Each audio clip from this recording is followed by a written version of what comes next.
O que Deus tem para nós não é chancelar o que a gente bem entende. O que Deus tem para nós é levar a gente para um lugar onde a gente não entende. Você está vivendo coisas que você não entende. Entenda isso em nome de Jesus. Pastor, eu não consigo explicar, então fique em paz. É Deus quem está fazendo.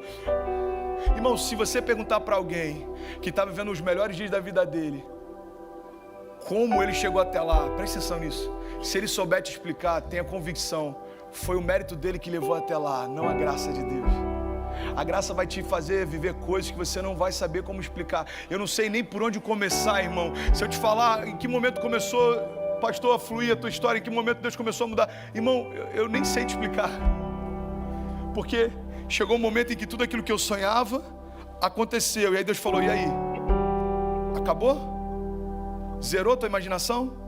Eu falei, Deus, eu estou vivendo os melhores dias da minha vida. Ele falou, então tá bom, então agora deixa eu começar, porque eu só posso começar o sobrenatural quando o seu natural se esvazia.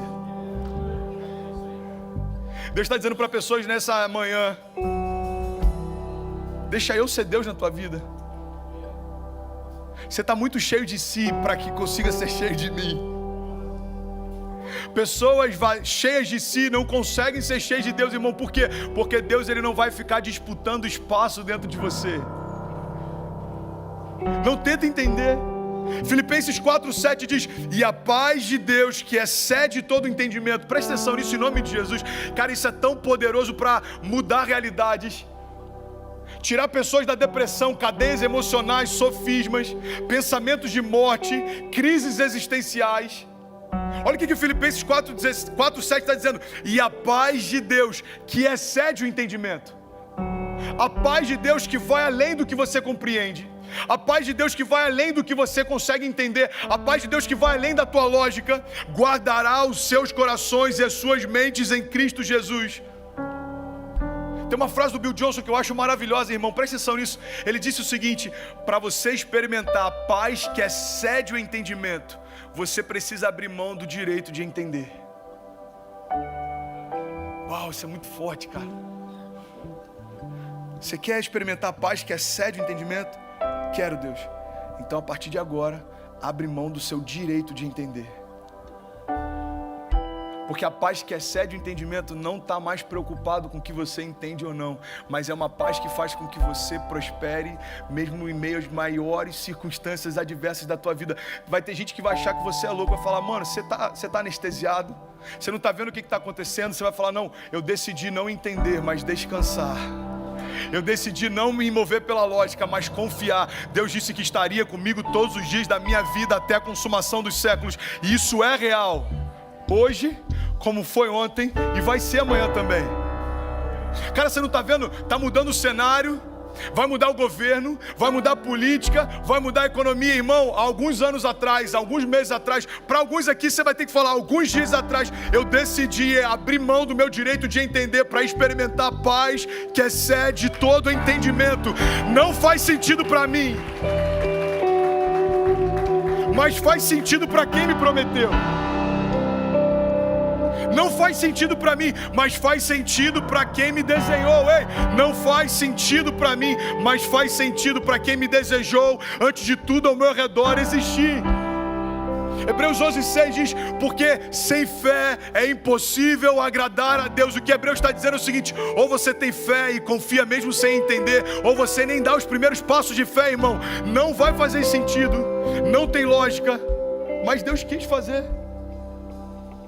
Eu declaro isso sobre você, vai ter realidades que você vai viver em Deus, que pessoas vão pedir para que você explique, você vai falar, irmão, Deus quis fazer, não tem outra resposta. Mas por que você? Mas por que tua casa? Mas por que tua empresa? Mas por que te chamaram? Mas por que os teus filhos? Deus quis fazer, irmão. Eu não questiono quando Ele quer fazer.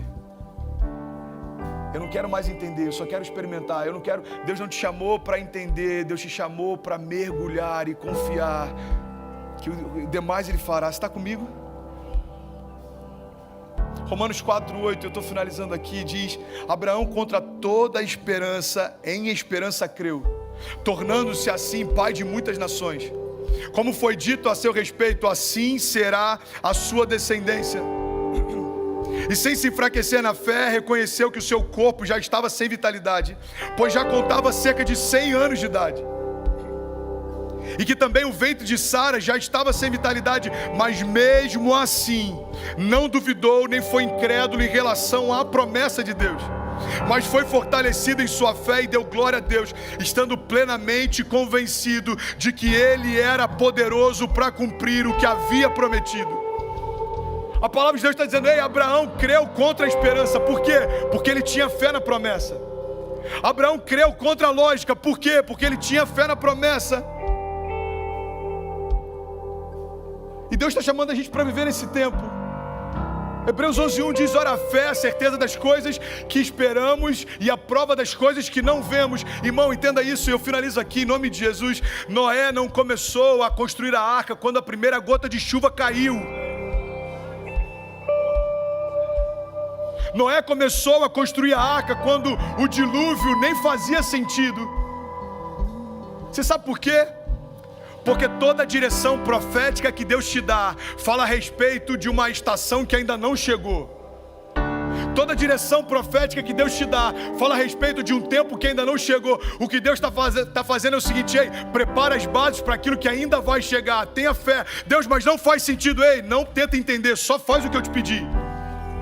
E aí Noé começa 100 anos construindo uma arca, sem que uma gota de chuva tenha caído. Sabe o que é interessante? Quando a chuva começa a vir, tem pessoas querendo construir a arca. Irmão, se você tentar construir a tua arca, quando o dilúvio começar, não dá mais tempo. Abraão creu contra a esperança. Por quê? Porque tinha fé na promessa. Noé se moveu contra a lógica. Por quê? Porque tinha fé na promessa. E Deus está chamando homens e mulheres nessa manhã, Orlando, para se mover sem se preocupar com o que faz sentido, mas com Deus que prometeu. Aquele que te prometeu é fiel para cumprir. Aquele que te prometeu é fiel para cumprir. Salmos 126 diz: aqueles que semeiam com lágrimas, com cantos de alegria colherão. Aquele que sai chorando enquanto lança a semente, voltará com cantos de alegrias, trazendo os seus feixes.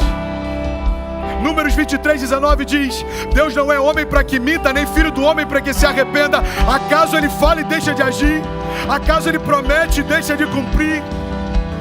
Romanos 8:31 diz: que diremos, pois, diante dessas coisas? Se Deus é por nós, quem será contra nós?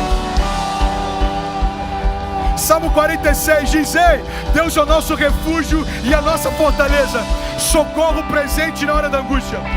Portanto, nós não temeremos, ainda que a terra se mude, e ainda que os montes se transportem para o meio dos mares, ainda que as águas rujam e se perturbem, ainda que os montes se abalam pela sua braveza. Há um rio cujas correntes alegram a cidade de Deus. Deus no meio dela está, e ela não se abalará. Deus ajudará a romper desde amanhã. Os gentios se esbravecerão, os reinos se moverão, mas Ele levantou a sua voz e toda a terra derreteu. O Senhor dos exércitos está conosco, Ele é o nosso refúgio. Deixa de entender, irmão, só mergulha. Deixa de tentar entender, só descansa.